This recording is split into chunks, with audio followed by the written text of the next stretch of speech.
नमस्कार, city news में आपका स्वागत है। मैं हूं अफरोज खान। आइए डालते हैं सबसे पहले एक नजर आज की हेडलाइंस पर। आखिर क्या होगा 39R भूखंड मामले का? किसी भी सूरत में एक विधायक की किरकिरी तो तय। चुंगी नाके का एक्सटेंशन यानी मनपा को कंगाली की ओर ले जाने वाली करतूत। डीआईजी मोरे ने लिया संभागीय गणेश उत्सव का जायजा। स्वच्छता मित्र पुरस्कार का वितरण। एसबीआई के कैंप शाखा में मिली 500 की 50 जाली नोटें। और दाऊदी बोहरा समाज ने सोत्साह मनाई रमजान ईद।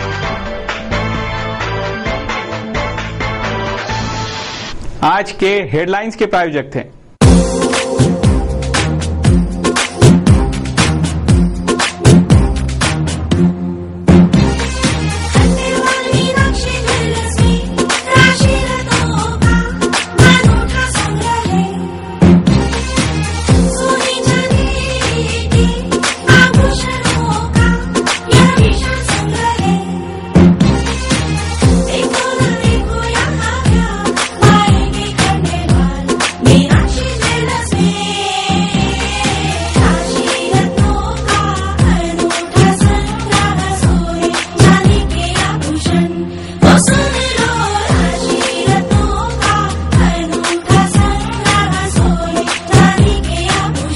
खंडेलवाल मीनाक्षी ज्वेलर्स। धान की सुविधा भी यहाँ उपलब्ध है। खंडेलवाल मीनाक्षी ज्वेलर्स, जयस्तंभ चौक, अमरावती।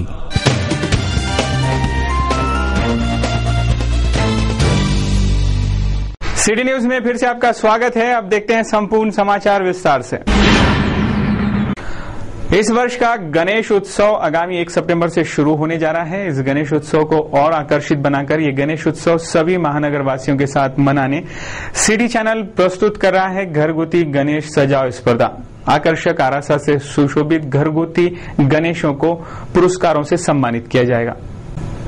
जैन समुदाय के सबसे बड़े पर्व पर्युषण पर्व के 5वें दिन शहर में भगवान महावीर का जन्म उत्सव पूरे धार्मिक उत्साह से मनाया गया। इस अवसर पर जैन धर्म के सभी पुरुष एवं महिलाएं 14 सपनों का चढ़ाया और भगवान महावीर के पालने को झूला देने का लाभ ले रहे हैं। जैन समुदाय का महापर्व श्री पर्युषण महापर्व आगामी 1 सितंबर तक जारी है। इस पर्युषण महापर्व के 5वें दिन जैन धर्म के 24वें तीर्थंकर भगवान महावीर का जन्म महोत्सव पूरे धूमधाम से मनाया गया। स्थानीय बर्तन बाजार और भाजी बाजार स्थित श्वेतांबर जैन मंदिरों में भी पर्युषण महापर्व के धार्मिक कार्यक्रमों का आयोजन जारी है।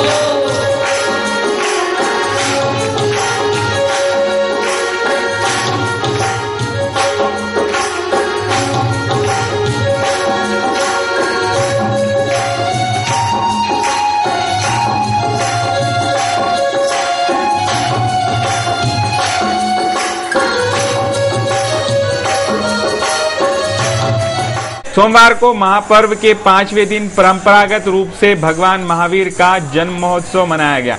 इसी अवसर पर भगवान महावीर की माता त्रिशला को भगवान महावीर के जन्म के पर्व गर्भ अवस्था में जो 14 दिव्य स्वप्न पड़े थे उन सपनों के चढ़ावे की बोलियां भी लगाई गई। इस बोली में जैन समाज के अमृत मुत्था ने जन्म महोत्सव का पालना एवं पोती को उनके राजापेट स्थित निवास पर दर्शनार्थ रखा है। देखिए इस जन्म उत्सव की कुछ झलकियां।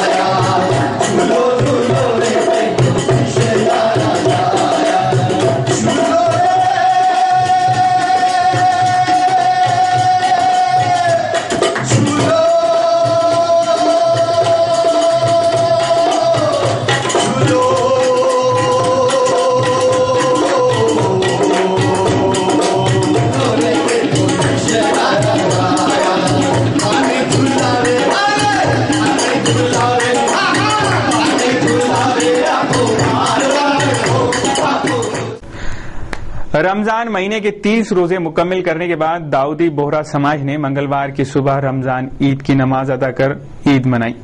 सभी को रमजान ईद की मुबारकबाद देकर गले लगाते हुए शीरखुरमे का वितरण भी किया गया। नमाज के बाद इस शीरखुरमे का वितरण हुआ। रमजान ईद की बधाइयों का शहर भर में तांता लगा हुआ है।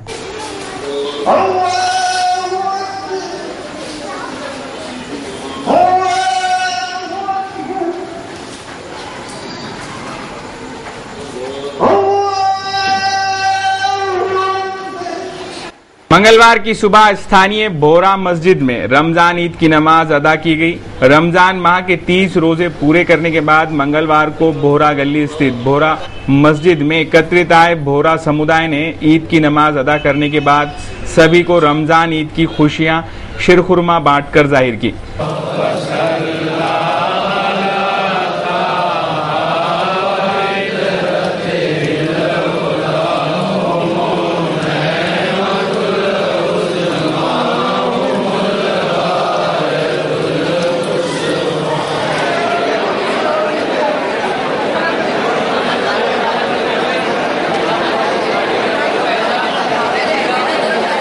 एक दूसरे के गले मिलकर ईद की शुभेच्छाएं दी जा रही थी। पूरे महीने भर रोजे रखकर इबादत करने वाले रोजदारों की जीत, ऐसा रमजान ईद को कहा जाता है। बोहरा समुदाय के रमजान ईद की शुभेच्छाएं देने कई मान्यवर दाऊदी बोहरा मस्जिद पहुंचे थे, जिनमें विधायक राव साहब शेखावत, कांग्रेस पदाधिकारी सुरेश रतावा, सागर देशमुख, जवाहर गेट के व्यापारीगण आदि शामिल थे। रमजान ईद के मौके पर गुलाब, पुष्प और चॉकलेट वितरित कर सभी को ईद की शुभकामनाएं दी गई। सिटी चैनल परिवार की ओर से भी तमाम शहरवासियों को व बोहरा समाज के सभी नागरिकों को रमजान ईद की हार्दिक शुभकामनाएं। ये अल्लाह, हम तेरी इबादत करते हैं और सिर्फ तुझसे ही मदद मांगते हैं। आज बोहरा समाज में ईद मनाई गई। 6:05 पे खुतबा पढ़ा गया। खुतबे के बाद में सैयदना साहब का वसीला, जिन्होंने आपकी दुआ की, आपने तमाम लोगों के लिए और मुल्क के लिए, दुनिया के लिए अमन और शांति की दुआ करी। और उसके बाद में सब ने एक दूसरे से ईद की मुबारकबाद अदा करे और मैं सभी को यहाँ से ईद की मुबारकबाद पेश करता हूँ। इसमें ये कहना चाहता हूँ कि अल्लाह ताला सैयदना साहब की उम्र क़यामत तक के उम्र दराज करे, आमीन। ईद की मुबारकबाद सभी मुस्लिम भाइयों को ईद की मुबारकबाद पेश करता हूँ और साथ ही हमारे मुस्लिम भाइयों को भी ईद की मुबारकबाद पेश करता हूँ।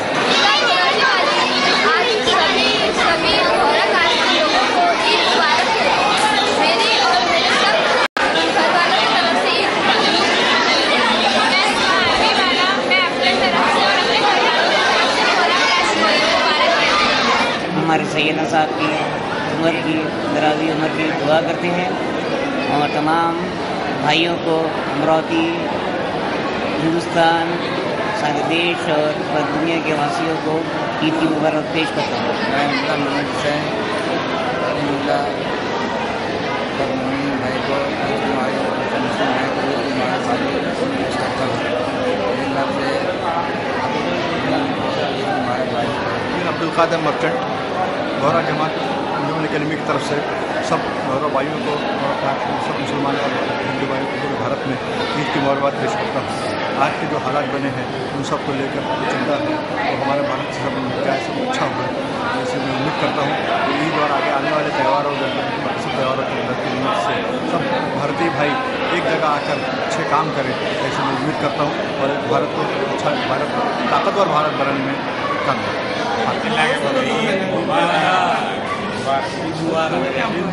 सभी नागरिकों को अमरावती के हमारे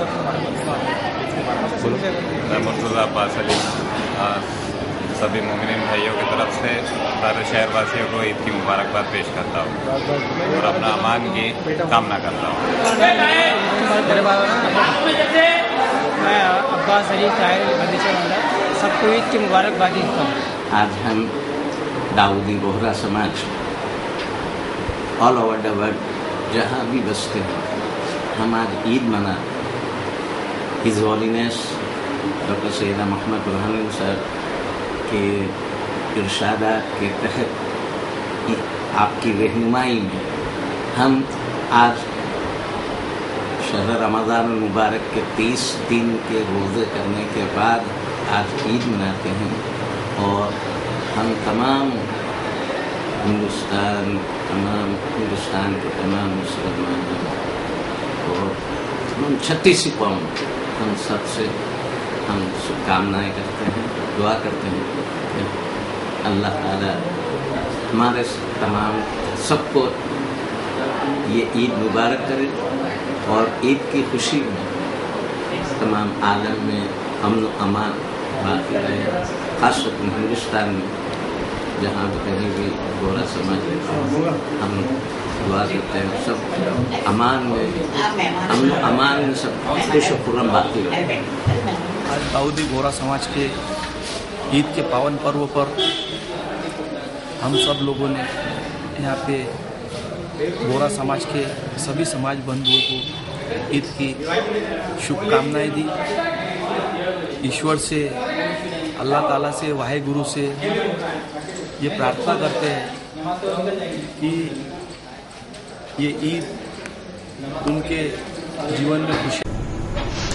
समय पर वेतन नहीं मिल रहा होने से परेशान हुए इरविन के कॉन्ट्रैक्ट डॉक्टरों ने समय पर वेतन नहीं मिला तो काम बंद कर हड़ताल पर जाने का इशारा दिया है। इस आशय का एक ज्ञापन भी प्रशासन को दे दिया गया है। जिला सामान्य अस्पताल इरविन में 11 माह के करार पर प्राइवेट डॉक्टरों की सेवाएं ली जाती है, पर इन डॉक्टरों को समय पर वेतन अदा नहीं किया जाता। पिछले 6 महीने से इन डॉक्टरों को वेतन नहीं मिल पाया होने से सभी कॉन्ट्रैक्ट बेसिस डॉक्टर परेशान हो गए हैं, जिससे मंगलवार को इन डॉक्टरों ने इरविन आरएमओ को एक ज्ञापन सौंपकर तत्काल वेतन अदा करने की मांग की, वरना काम बंद कर हड़ताल पर जाने के संकेत अस्पताल प्रशासन को दिए हैं। पेमेंट नहीं हुआ है और अभी फेस्टिवल है, गणेशोत्सव है, ईद है, उसके पहले भी गवर्नमेंट का जीआर है कि 24 तारीख से पहले अगस्त का पेमेंट होना चाहिए। 3 महीने से हमारा पेमेंट हुआ नहीं, अगस्त का भी हुआ नहीं, मई से हमारा पेमेंट नहीं हुआ है। 15 लोग हैं इरविन में ऐसे डॉक्टर्स। और अब तक ऐसा है कि अब तक कभी भी पेमेंट 5 तारीख का गवर्नमेंट का जीआर है, अभी तक कभी भी पेमेंट 5 तारीख के पहले नहीं हुआ। हमेशा इंटरअपली कभी भी मार्च अप्रैल और मार्च का भी हुआ है, तो मार्च का हम मान सकते कि ये होता है, क्या बोलते हैं, ऑडिट होता है। अप्रैल का भी तो टाइम पे नहीं हुआ और इसके पहले कभी नहीं हुआ रेगुलर। एक 5 तारीख का जो होना चाहिए वो कभी नहीं हुआ है। सीएस सर को हम लोगों ने निवेदन लेटर दिए हैं, अभी तक हम 2 लेटर दे चुके हैं और उन्होंने बोला है कि अभी जल्द से जल्द कर देंगे, जल्द से जल्द करेंगे करके, परंतु हम चाहते हैं कि हमारे हर महीने के पेमेंट रेगुलर हो और टाइम पे हो। इस तरह 4-4 और 5-5 महीने हमारे पेमेंट पेंडिंग ना रहे। जैसे कि लोग हमसे एक्सपेक्ट करते हैं कि हम 10 मिनट में, आधे घंटे में घर से आया जाए और लोगों को सेवा दे, जैसे हम भी एक्सपेक्ट करते हैं कि हमारे पैसे भी हमको टाइम पे मिले। और कोई आश्वासन प्रॉपरली मिला नहीं हमको कि अभी जल्दी हो जाएगा। अभी पूरे फेस्टिवल चले गए, प्रॉब्लम शुरू हो गई हमारे। पहले भी अनऑफिशियली उनके पास मतलब बात करने गए, कारण क्या बता रहे हैं? कारण वो कुछ ट्रेजरी का प्रॉब्लम बता रहे हैं, लेकिन वो सॉर्ट आउट हो जाना चाहिए था अभी तक के। हमारा किसी से कोई झगड़ा नहीं है, हमारे कुछ ऐसा नहीं है, बस हम यही चाहते हैं कि हमारे पगार रेगुलर हो टाइम पे और हमें हर महीने पगार मिले। जिस तरह हम पेशेंट की रात दिन इमरजेंसी सेवा करते हैं, 5 मिनट में हम पेशेंट के लिए हाजिर हो जाते हैं, आधी रात में हम पेशेंट को देखने आते हैं, तो हम चाहते हैं कि हमारी पगार भी उसी तरह रेगुलर हो। तो कई सारे रीजन बताए जा रहे हैं कि कंप्यूटराइज्ड हो गया है, ट्रेजरी की प्रॉब्लम है वगैरह, लेकिन गवर्नमेंट हॉस्पिटल जितने हैं सबकी पेमेंट एक साथ निकलती है। डफरिन हॉस्पिटल सुपर हॉस्पिटल की हो गई है, सुपर हॉस्पिटल की अगस्त की भी पेमेंट हो गई है और हमारी मई की बाकी है। इनफैक्ट हम 3-4 लोग हैं जिनकी फरवरी से पेमेंट बाकी है और जिन डॉक्टर्स के भरोसे पूरा हॉस्पिटल चल रहा है, मेन वही 15-16 जने जो इमरजेंसी ड्यूटीज करते हैं वही डॉक्टर्स हैं जिनकी पेमेंट बाकी है। बाकी जो सीनियर डॉक्टर्स हैं उनकी भी प्रॉब्लम चालू है, कुछ हद तक उनका सॉर्ट आउट हुआ है, वो सब हमारे साथ है। लेकिन वही हम बस इतना निवेदन करना चाहते हैं कि हमको इतनी बड़ी अड़चन ना दिया जाए। किसी का भी घर नहीं चलता है बिना पैसे के, कोई भी इस मानसिकता से बराबर से काम नहीं कर सकता। हम नहीं चाहते कि हमारे काम में कोई भी कमी आए, हम चाहते हैं हम जैसी सेवा आज तक देते आए पेशेंट्स को हमारी तरफ से वैसा ही चालू है। हम कोई काम में रुकावट वगैरह नहीं करना चाहते, वो धमकी हो जाती है, हम धमकाना नहीं चाहते हैं किसी को भी। हम सिर्फ रिक्वेस्ट कर रहे हैं बड़े अधिकारियों से कि हमारा पेमेंट कर दें। पानी पुरवठा विभाग और जिला परिषद द्वारा आयोजित स्वच्छता मित्र स्पर्धा के पुरस्कारों का हाल ही में एक समारोह में वितरण किया गया। मंगलवार को स्थानीय मनीबाई हाई स्कूल में ये स्वच्छता मित्र पुरस्कार वितरण समारोह संपन्न हुआ। जिला पानी पुरवठा विभाग और जिला परिषद के संयुक्त तत्वावधान में स्थानीय मनीबाई गुजराती हाई स्कूल में स्वच्छता का संदेश अमल में लाने स्वच्छता मित्र स्पर्धा का आयोजन किया गया था। इस स्पर्धा के विजेता छात्रों को मंगलवार की सुबह स्वच्छता मित्र पुरस्कार से सम्मानित किया गया। प्रथम पुरस्कार 5,000, द्वितीय पुरस्कार 2,000 स्मृति चिन्ह और प्रमाण पत्र ऐसा इस स्वच्छता मित्र पुरस्कार का स्वरूप था। पंचायत समिति के अनिल सोनटक के, सभापति भड़ांगे, बार से PS मेश्राम आदि मान्यवरों के हस्ते ये स्वच्छता मित्र पुरस्कार वितरित किए गए। स्वच्छता मित्र वक्तृत्व स्पर्धा 30 जुलै 2011 मनीबाई गुजराती हायस्कूलमध्ये ज्या स्पर्धेचं आयोजन केलेलं होतं त्या स्पर्धेमध्ये जे विजेते झालेले विद्यार्थी आहेत त्यांनी खरोखर कसोटींनी या वक्तृत्व स्पर्धेमध्ये ज्या विद्यार्थ्यांमध्ये स्वच्छतेविषयी जागरूकता हे ध्येय घेऊन स्पर्धेचे आयोजन केले महाराष्ट्र शासनाने, त्या विद्यार्थ्यांचे या स्पर्धेमध्ये उत्स्फूर्त सहभाग घेऊन त्यांचे जे पाल्य त्यांच्या समोर जे आलेले आहेत त्यांचे सुद्धा मी अभिनंदन करतो। आणि ज्या स्पर्धेच्या माध्यमातून या शालेय जीवनामध्ये जो विद्यार्थी भाग घेण्यासाठी आपण सुद्धा सहभाग घेतो, त्या स्पर्धेच्या माध्यमातून महाराष्ट्र शासनाने अमरावती पंचायत समितीमध्ये पहिल्यांदाच हा कार्यक्रमाचा गेल्या 4 वर्षापासून 5व्या वर्षी हा आयोजित केला। बुधवार को शहर में सुहागनों का प्रिय त्योहार हरितालिका मनाया जाएगा। रिद्धि सिद्धि के स्वामी भगवान श्री गणेश के आगमन के पूर्व संध्या में ये हरितालिका का त्योहार सभी सुहागनें पूरे उत्साह भरे वातावरण में मनाती है। फिर गुरुवार से आगामी 10 दिनों तक शहर में गणेश उत्सव की धूम दिखाई देगी। बुधवार को सुहागनों का प्रिय त्योहार हरितालिका मनाया जाएगा, जबकि हर वर्ष की तरह इस वर्ष भी बड़े उत्साह के साथ शहर में भगवान श्री गणेश के आगमन की तैयारियां जोरों शोरों से जारी है। गुरुवार से महानगर में आगामी 10 दिनों तक ये गणेश उत्सव की धूम जारी रहेगी। बुधवार को मनाए जाने वाले हरितालिका उत्सव मनाने की तैयारियों में सुहागनें व्यस्त दिखाई दे रही हैं। ये हरितालिका उत्सव सुहागनें इसलिए मनाती हैं कि शास्त्र कहते हैं भगवान शिव से विवाह करने के लिए माता पार्वती ने ये व्रत किया था। उन्होंने जंगल में पूरी रात जागरण कर पूजा की, निर्जला उपवास किया। उसी की फलश्रुति है कि पार्वती माता का विवाह भगवान शंकर से संपन्न हुआ। इसलिए अपने पति की दीर्घायु के लिए सुहागिनी गणेश चतुर्थी के पूर्व संध्या पर हरितालिका का त्योहार पूरी श्रद्धा से मनाती हैं। और उसके बाद के 10 दिन रिद्धि सिद्धि के स्वामी, विद्या के देवता भगवान श्री गणेश की आराधना के होते हैं। 11वें दिन गणेश विसर्जन पर गणपति बप्पा मोरिया, पुढच्या वर्षी लवकर या, ऐसा आह्वान श्री गणेश से किया जाता है। SBI के कैंप शाखा में 500 रुपये के 50 जाली नोटें मिलने से भारी हड़कंप मच गया। जाली नोटें पाए जाने की शिकायत पर पुलिस ने आगे की जांच और खोजबीन शुरू कर दी है। स्टेट बैंक ऑफ इंडिया के कैंप शाखा में तब खलबली मच गई जब यहां 500 रुपये की 50 नोटें जाली पाई गई। ये जाली नोटें बैंक में किसने जमा कराई, कैसे और कहां से आई, इसका कुछ भी पता नहीं चल पाया। बैंक कर्मी सुरेश उत्तमराव गुर्दे की शिकायत पर गाड़गी नगर पुलिस आगे की जांच कर रही है। कुछ दिन पूर्व शहर में नकली नोटों के सौदागर पकड़े गए थे। ये नोटें भी उसी गैंग की माध्यम से यहां पहुंचने की आशंका जताई जा रही है। अगली खबर है, मुंबई के अतिरिक्त पुलिस महानिदेशक भगवंत राव मोरे हाल ही में महानगर पधारे थे। भगवंत राव मोरे की उपस्थिति में अमरावती संभाग के सारे पुलिस अधीक्षक, शहर पुलिस कमिश्नर आदियों के साथ एक बैठक संपन्न हुई। इस बैठक में संभाग के गणेश उत्सव का जायजा लेकर कुछ निर्देश भी जारी किए गए। गणेश उत्सव, नवरात्रि, दीपावली, रमजान ऐसे त्योहारों के समय कुछ भी अनुचित न घटे, ऐसा साफ निर्देश जारी किए जाने की जानकारी भी पुलिस सूत्रों ने दी है।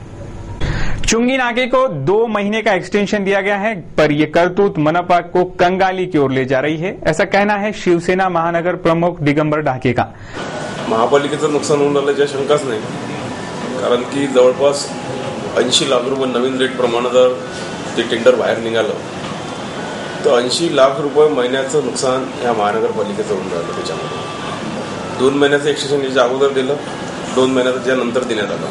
गव्हर्नमेंटनं जो एक नवीन GR काढला त्या GR प्रमाणे असं आहे की 25 कर्मचारी हे महानगरपालिकेचे त्याच्यामध्ये हे करायचे आणि त्याच्यामध्ये जे टोल टॅक्सवाले वगैरे जे आहेत ह्या लोकांना एक टेंडर फॉर्म द्या, हा गव्हर्नमेंटचा एक त्याच्यामध्ये नवीन नियम आला. तर प्रशासनाला अशी भीती आहे की याच्यामध्ये जे टोल टॅक्स वगैरे वसूल करणारे जे काही कंपन्या या महाराष्ट्रामध्ये आहेत त्या कंपन्या याच्यामध्ये जर उतरल्या तर उद्या प्रशासनाला अशी भीती आहे की तो चांगल्या पद्धतीनं चालू शकेल की नाही चालू शकेल ही शंका त्यांनी आयुक्तांनी बोलून दाखवली. काल मला जसं माहीत झालं की पुन्हा 2 महिन्याचं एक्सटेंड दिलं. त्याच्यानंतर मी आयुक्तांशी बोललो फोनवर आणि म्हटलं की साहेब हे तुम क्या कर रहे आपण. तर त्यांचं असं म्हणणं आहे की आपण मुंबईला जे पाठवलं तर सेक्रेटरी लेवलपर्यंत त्या गोष्टीचा निर्वाळा झाला नाही. पण मला असं वाटते की जे सत्ताधारी लोक आहे किंवा आयुक्त महोदय आहे यांनी ह्या गोष्टीचा पाठलाग करून जर यांना सगळ्या गोष्टी माहीत आहेत तर वेळेच्या अगोदर ही प्रक्रिया पूर्ण करायला पाहिजे होती. आज जर आपण महापालिकेची परिस्थिती पाहिली त्याच्यामध्ये उत्पन्न वाढवासाठी सभागृहामध्ये सदस्य एका इकडे मोठ्या पोटतिडकीनं आपण भांडतो आणि शासन एका इकडे ह्या गोष्टीवर निर्वाळा न करता किंवा चुकीचा एखादा GR पाठवून कुठंतरी महापालिकेला वेटीत धरल्या त्याच्यामध्ये चाललं. मी ह्या गोष्टीचं एकदम समर्थन करतो की त्याच्यामध्ये जे टोल टॅक्स लोकांनाही तुम्ही कॉन्ट्रॅक्टमध्ये सामील करा, हा जो मुद्दा हा अतिशय चुकीचा आहे. त्याच्यानंतर महानगरपालिकेचे 25-30 कर्मचारी प्रत्येक याच्यावर द्या. आज कर्मचाऱ्याचा जर आपण पाहिलं आता स्थायी समितीमध्ये विषय झाला की एका कर्मचाऱ्याकडे 4 डिपार्टमेंट दिले गेले. प्रत्येक अधिकाऱ्याकडे 2-3 डिपार्टमेंट आहे. तर याच्यातले 25 लोक जर काढले तर महापालिकेमध्ये काम करायलाच कोणी राहणार नाही. तर ही सर्व परिस्थिती शासनाच्या निदर्शनामध्ये ह्या इथल्या लोकांना आणून द्यायला पाहिजे किंवा आयुक्त महोदयांनी आणून द्यायला पाहिजे. आणि आज आपण पाहिलं की थोड्या पैशासाठी महापालिकेची आर्थिक परिस्थिती आजच पेपरमध्ये आहे की फक्त 2 लाख रुपये महापालिकेजवळ जमा आहे. तर हा जो मोठा खर्च ह्या महानगराचा किंवा महानगरपालिकेचा आहे त्याच्यामध्ये उत्पन्न वाढवणं गरजेचं असल्यानंतरही अशा पद्धतीचं काम ह्या महानगरपालिकेमध्ये होणं ही शोकांतिका आहे. आता याच्यावर अजून विचार करू. काल जसं मला समजलं तर मला अतिशय दुःख झालं की पुन्हा 2 महिन्याचं एक्सटेन्शन, याच्या अगोदर 2 महिन्याचं एक्सटेन्शन, त्याचा काय फक्त काय 18 एक्सटेन्शनवर चालणार काय. तर कुठंतरी स्थायी समितीने ह्या गोष्टीचा विचार करायला पाहिजे आणि येणाऱ्या सभागृहामध्ये याच्यावर आम्ही विचार विनिमय ह्या सभागृहामध्ये करू आणि प्रश्न प्रशासनाला पूऱ्या हाऊसच्या समोर आम्ही त्याच्यावर विचारू. दिगंबर ढाके ने इस एक्सटेंशन को बड़नेरा के विधायक को ही इस पूरे एक्सटेंशन के लिए पूरी तरह से जिम्मेदार ठहराया है. तो गट नेता प्रशांत डवरे ने इस देरी को नियमावली पर अमल होने के लिए बढ़ाया होने की जानकारी दी. महानगरपालिकेच्या 18चा टीका 2 महिन्यासाठी जो एक्सटेन्शन दिलं त्याला मुख्य कारण म्हणजे शासनाने जो वेळेवर जो शासन निर्णय पाठवला त्यामुळे काही अटी ज्या जाचक होत्या त्यामुळे महानगरपालिकेला ते करणं शक्य नाही आणि त्यामुळं टेंडर प्रक्रिया झालेली असताना पुन्हा ती रद्द करावी लागली आणि त्यात मागच्या 2 महिन्याचा वेळ गेला. आता पुन्हा त्यात दुरुस्ती व्हायची आहे. इथून ठराव करून स्टँडिंग कमिटीने पाठवलेला आहे. अजून शासनाकडून दुरुस्ती यायची आहे. तोपर्यंत पुन्हा 2 महिन्यासाठी एक्सटेन्शन दिल्याचं काल ऐकूयात आहे. स्टँडिंग समितीने एक्सटेन्शन दिलेलं आहे. परंतु त्याच्यापूर्वी लवकरात लवकर टेंडर प्रक्रिया कशी होईल, कारण की निश्चित महानगरपालिकेचं यामध्ये नुकसान होऊन राहिलंच, परंतु कमीत कमी कसं करता येईल यासाठी प्रयत्न करण्याचे आमचे चालू आहेत आणि यासाठी शासनाकडे पाठपुरावा सुद्धा चालू आहे. आमचे आयुक्त सोनासाहेबसुद्धा करता मुंबईला रवाना झालेले आहेत. मला आशा आहे की लवकरात लवकर त्या बाबतीतला निर्णय होईल. पण मला म्हणायचं आहे की टेंडर प्रक्रिया झाली आहे तेव्हा झाली असती तर बरं झालं असतं, पण तिथले आमदार त्यांनी इथे महानगरपालिकेत विनाकारणच लुडबुड करून ती प्रक्रिया थांबवली आणि जिथं ते प्रक्रिया करून आणायची त्याच्या बाबतीत कुठंच पाठपुरावा शासन सराव तिथं करत नाही, परंतु इथं विनाकारणच महानगरपालिकेत ते लुडबुड करतात आणि महानगरपालिकेचं नुकसान त्यांच्यामुळे झालं आणि जिथं पाठपुरावा करायला पाहिजे होता खऱ्या अर्थानं तिथे ते कुठंच काही करत नाही. 22 जगह टोल बूथ लगाना, वहां 66 कर्मचारियों की नियुक्ति करना आदि मनपा पर बोझ ही बढ़ाएगा, ऐसी डवरे का कहना रहा. मनपा स्थायी समिति सभापति बबलू शेखावत ने भी इसी आशय की जानकारी दी. कालच्या स्थायी समितीच्या बैठकीमध्ये महानगरपालिकेचं जे मुख्य उत्पन्न ज्याच्यातून होते जकात, त्याच्याबद्दल म्हणजे शासनाने जे त्याच्यात अटी टाकलेले आहे की महानगरपालिकेचं जकात वसूल करण्यासाठी प्रत्येक बूथवर एक महानगरपालिकेचा ऑक्ट्राय टोलवर एक माणूस असणे आवश्यक आहे. जकातची वसुली 24 तास चालते. महानगरपालिकेतले जकात वसुलीचे टोटल 22 बूथ असून एका बूथवर 24 तासाच्या हिशोबाने 3 माणसं लागतात. 66 माणसाची आवश्यकता आहे त्या 22 बूथच्या हिशोबानं. महानगरपालिकेची आजची परिस्थिती पाहता आज एका अधिकारीकडे 4 चार्ज आहे. दुसरं, शासनाने एक अट टाकली होती की त्या बूथचं जो कलेक्शन होईल तो कम्प्युटराइज महानगरपालिकेचा तो कर्मचारी आणि ऑक्ट्रायचा कॉन्ट्रॅक्टरचा एक माणूस असं दोघं मिळून तो कलेक्शन महानगरपालिका आणि जकात कॉन्ट्रॅक्टरचा जॉईंट अकाउंटमध्ये ते पैसे टाकतील.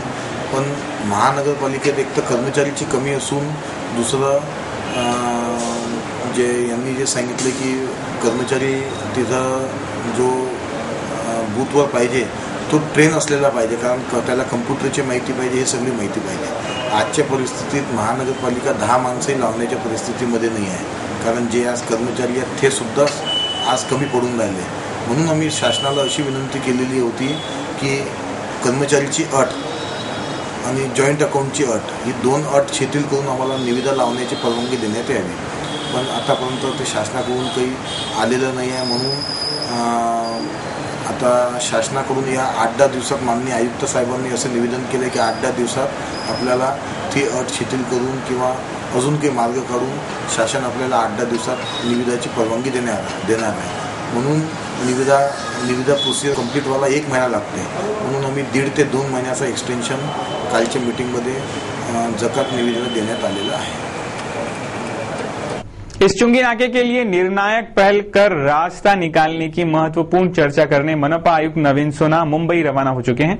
ऐसी जानकारी मनपा सूत्रों से प्राप्त होने से नवीन सोना की पहल कितनी रंग लाती है, कौन से निर्णायक कदम मनपा उठाती है, इस ओर ध्यान लगा है. अमरावती महानगर पालिका का 39 आर वाला मुद्दा मंत्रालय पहुंचने के बाद अच्छा खासा गर्मा गया. कई बैठकें हुई. मनपा की आम सभा में हुड़दंग मचा. चौकसी समिति गठित की गई तो 2 विधायकों ने आपस में बैठकर ये मुद्दा जगह पर ही हल करने की कवायद भी की, पर आज तक इसका कुछ भी हल न निकल सका. आखिर क्या होगा इस भूखंड मामले का? विधायक राणा और शेखावत ये दोनों भी इस विवादित मुद्दे पर अपनी अपनी राय देकर मुद्दा अपने ढंग से विवादित कर चुके हैं, जिससे ये तो तय है कि जो भी निर्णय होगा उससे दोनों में से एक की किरकिरी तो तय है. फिर होगा तो क्या होगा? अमरावती मनपा का मंत्रालय स्तर पर उठाया गया 39 आर भूखंड का मुद्दा 2 विधायकों की पैरवी के बाद भी जैसे के तैसे विवादी ही बना पड़ा है, जिसके हाल ही में कई बैठकें ली जा रही है. चौकसी समिति की चौकसी जारी है. सभी कागजी घोड़े दौड़ाए जा रहे हैं. तो मनपा में पार्षद भी इसी मुद्दे को लेकर अच्छे खासे कश्मकश में पड़े दिखाई दे रहे हैं. ये भूखंड घोटाला है, ऐसा सर्वप्रथम मनपा के आम सभा में ही उठाया गया था. उसके तुरंत बाद बिल्डर रह चुके विधायक रवि राणा ने इसे तीव्र बनाकर और 200 करोड़ रुपए के भूखंड घपले का सनसनीखेज आरोप लगाकर उसे मंत्रालय में पेश कर खलबली मचा दी. इतना ही नहीं तो अमरावती मनपा पर कई सनसनीखेज आरोप लगाते हुए इसे बर्खास्त करें ऐसी मांग तक राणा ने कर डाली थी. भूखंड घोटाले की पूरी जांच होगी ऐसा दावा करते हुए मनपा आयुक्त और जिलाधीश की संभागीय चौकसी, कईयों का निलंबन आदि आदेशों की प्रतियां भी रवि राणा ने दलील के रूप में पेश की, जिस पर मनपा के आम सभा में हंगामा होकर आम सभा स्थगित कर दी गई. इसके पूर्व शहर की बिल्डर लॉबी भूखंड घपले की मार न सहना पड़े इसीलिए विधायक राव साहब के दरवाजे भी पहुंची, जहां विधायक राणा एवं विधायक शेखावत ने खुद ही कुछ निर्णय लिया. ऐसा नहीं किया जा सकता, ये इन विधायकों को शायद मालूम न हो. सिटी न्यूज ने भी अपनी दक्ष भूमिका निभाते हुए कानूनी वरिष्ठ जानकारों से चर्चा कर इस मुद्दे की खरी खरी को उजागर किया. विधि तज्ञों से सिटी चैनल के प्रबंध संपादक चंदू सोजतिया ने इस विवादित मुद्दे के कई मुद्दों पर विस्तृत जानकारी को पेश किया था. सारी अंदर की बातें आमो खास से लेकर प्रशासन तक पहुंचाई गई और ये भी उजागर किया गया कि आखिर इस विवादित मुद्दे की सच्चाई है क्या. क्या मनपा क्षेत्र में ऐसा घपला हुआ है या सिर्फ विवादित कर सस्ती लोकप्रियता पाने जानबूझकर इसे गरमाया गया. अगर घपला हुआ है तो घपलेबाजों पर कार्रवाई न हो, ऐसे प्रयास विधायक शेखावत क्यों कर रहे हैं? क्यों खरी सच्चाई से भाग रहे हैं या उसे छिपाया जा रहा है? इन सवालों के जवाब ढूंढना भी बदस्तूर जारी है। विधायक शेखावत ने बिल्डर लॉबी के समक्ष ऐसा कहा था कि आगे ऐसा न हो, इस ओर ध्यान दिया जाएगा। क्या इनका मकसद सिर्फ आगे ऐसी करतूतें करने वालों पर नकेल कसना था कि करतूत कर चुके बिल्डरों को माफी देना था? कहीं ऐसा तो नहीं कि ऐसा कोई घपला हुआ ही ना हो। पर जो भी हो, ये विवादित मुद्दे ने सभी को सकते में ला खड़ा किया है। अन्ना हजारे के अनशन को न्याय मिला। देश के हर कोने का भ्रष्टाचार जड़ से मिटाने मजबूत जन लोकपाल की नियुक्ति की हलचलें भी शुरू हो चुकी है। ऐसे में प्रशासन और कुछ विधायक मिलकर भ्रष्टाचार पर पर्दा तो नहीं डाल सकते, ये सभी ने जान लेना चाहिए। इस मुद्दे का हल या तो घपले के पक्ष में निकलेगा तो दोषियों पर कार्रवाई होगी, या ये घपला है ही नहीं ऐसे आदेश आएंगे। पर इस विवादित मुद्दे को अपनी अपनी ढंग से विवादित बनाए रखने वाले एक विधायक की किरकिरी होना तो तय ही है, ये निसंदेह।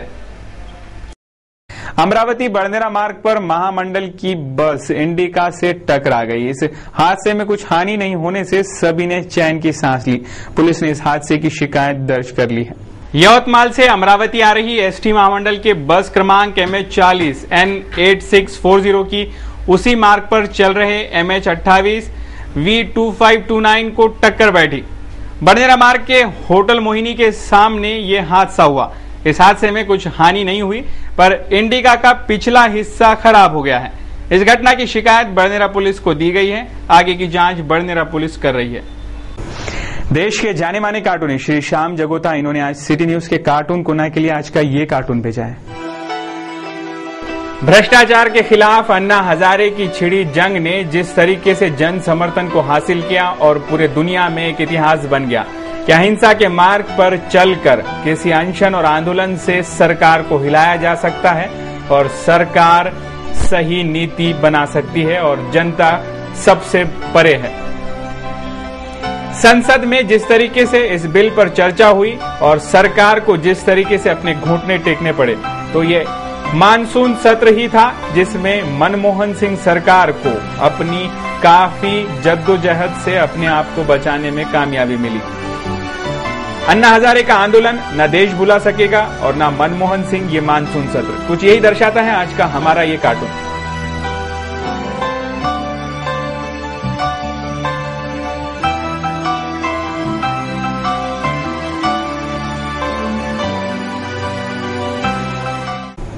लगातार हो रही बारिश के बाद कैसा रहा आज दिन भर मौसम का हाल, आइए एक नजर में मौसम का हाल। मंगलवार को शहर में हुई तेज बारिश के कारण मंगलवार को शहर का अधिकतम तापमान 29 डिग्री सेल्सियस आंका गया, जबकि न्यूनतम तापमान 25 डिग्री सेल्सियस रहा। शहर की ह्यूमिडिटी का परसेंटेज मंगलवार को 74% रहा, जबकि ड्यू पॉइंट रहा 24। बुधवार को भी मौसम विभाग द्वारा बारिश होने के संकेत दिए जा रहे हैं, जबकि तापमान में किसी भी तरह का कोई बदलाव नहीं है, यानी अधिकतम तापमान 29 डिग्री और न्यूनतम तापमान 25 डिग्री रहने की आशंका मौसम विभाग जता रहा है। शुरुआत उछाल के साथ हुई और उछाल के साथ ही शेयर मार्केट बंद हुआ। कैसे रहा दिन भर आज कारोबार का हाल, आइए डालते एक नजर शेयर मार्केट की इस रिपोर्ट पर। जीडीपी के आंकड़ों में नरमी की खबर के बीच भारतीय शेयर बाजार के प्रमुख सूचकांक लगातार दूसरे कारोबारी दिन अच्छी बढ़त के साथ बंद हुए। निफ्टी ने 5000 के मनोवैज्ञानिक स्तर को पार कर लिया, जबकि बीएसई सेंसेक्स ने 261 अंक यानी 1.59% की मजबूती के साथ 16,677 पर ये रहा, जबकि निफ्टी 81 अंक यानी 1.65% की बढ़त के साथ 5,001 पर बंद हुआ। एनएसई के मंझोले सूचकांक सीएनएक्स मिड कैप में 1.29% की तेजी रही, जबकि बीएसई मिड कैप सूचकांक में 1.44% और बीएसई स्मॉल कैप में 1.10% की मजबूती रही। आज के कारोबार में धातु और रियलिटी क्षेत्र में सबसे ज्यादा खरीदारी का रुख रहा। एशियाई शेयर बाजारों से मिल रहे मजबूत संकेतों के बीच भारतीय शेयर बाजार के प्रमुख सूचकांकों की शुरुआत अच्छी बढ़त के साथ हुई और ये बढ़त के साथ ही बंद हुए। अभी तक आपने देखी कुछ खबरें, आइए डालते हैं एक नजर कुछ अहम खबरों पर। अमरावती मनपा की हाल ही में हुई आमसभा 39R भूखंड मुद्दे पर गर्माकर स्थगित कर दी गई। यही आमसभा अब आगामी 2 सितंबर को होने जा रही है। ऐसी जानकारी मनपा महापौर एडवोकेट किशोर शेड़के ने दी। साधारण सभा झाली होती. त्या सभेमध्ये निर्देश दिले गेलेले होते की सभा स्थगित करून 2 तारखेला ती सभा लावलेली असल्या कारणाने तत्पूर्वी 39R जे अभिन्यास मंजुरी झालेली आहे त्या संबंधितला वस्तुनिष्ठ अहवाल त्याचा तयार करण्यात यावा आणि तो सर्व सन्मान्य सदस्यांना पुरवण्यात यावा, जेणेकरून येणाऱ्या स्थगित सभेमध्ये या विषयावरती सर्व सन्मान्य सदस्यांना अवगत केलं पाहिजे आणि याच्यावरती चर्चा झाली पाहिजे. त्या दृष्टिकोनातनं नगररचना विभागाकडून अहवाल तयार करण्यात आलेला आहे आणि तो अहवाल सगळ्या सदस्यांना सर्व सदस्यांना पोहोचवण्याची व्यवस्थासुद्धा झालेली आहे. त्या अनुषंगाने एक प्राथमिक चर्चा आणि अहवाल वाचनाच्या दृष्टिकोनातून आज बैठक आयोजित करण्यात आली होती आणि त्या अहवालामध्ये जे काय नमूद केलेल्या गोष्टी असतील, ज्या बाबी असतील त्या संबंधित विभागाकडून समजावून घेण्यासाठी आजची ही बैठक आयोजित केल्या गेलेली होती. त्याच्याप्रमाणे अहवालाचं वाचन झालेलं आहे आणि आणखीन 2 दिवस आमच्याकडे शिल्लक असल्यामुळे या अहवालात काय आलेला त्याचा आम्ही सगळेजण वाचन करणार आहोत आणि येणाऱ्या सभेमध्ये स्थगित सभेमध्ये याविषयी चर्चा होईल. 39R भूखंड मामले में नगर रचना विभाग ने आराखड़ा तैयार कर उस आराखड़े पर महापौर किशोर शेलके और कुछ पार्षदों ने एक बैठक ली. उसी बैठक के बाद महापौर शेलके ने ये जानकारी दी कि 39R मुद्दे पर स्थगित आमसभा अब 2 सितंबर को विशेष आमसभा के रूप में होगी. इस आमसभा में इस भूखंड के विवादित मुद्दों पर चर्चा की जाएगी. इस आमसभा में किस आशय की चर्चा होती है, इस ओर ध्यान लगा हुआ है. तो ये थे अब तक के समाचार. एक बार फिर से नजर डालते हैं आज की हेडलाइंस पर. आखिर क्या होगा 39R भूखंड मामले का? किसी भी सूरत में एक विधायक की किरकिरी तो तय. चुंगी नाके का एक्सटेंशन यानी मनपा को कंगाली की ओर ले जाने वाली करतूत. डीआईजी मोरे ने लिया संभागीय गणेश उत्सव का जायजा. स्वच्छता मित्र पुरस्कार का वितरण. एसबीआई के कैंप शाखा में मिली 500 की 50 जाली नोटें. और दाऊदी बोहरा समाज ने सोत्साह मनाई रमजान ईद.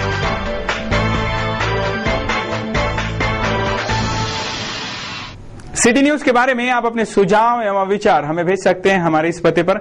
हमारा पता है सिटी न्यूज कार्यालय, धनराज लाइन, सक्कर 7, अमरावती. हमारा फोन नंबर है 25633833.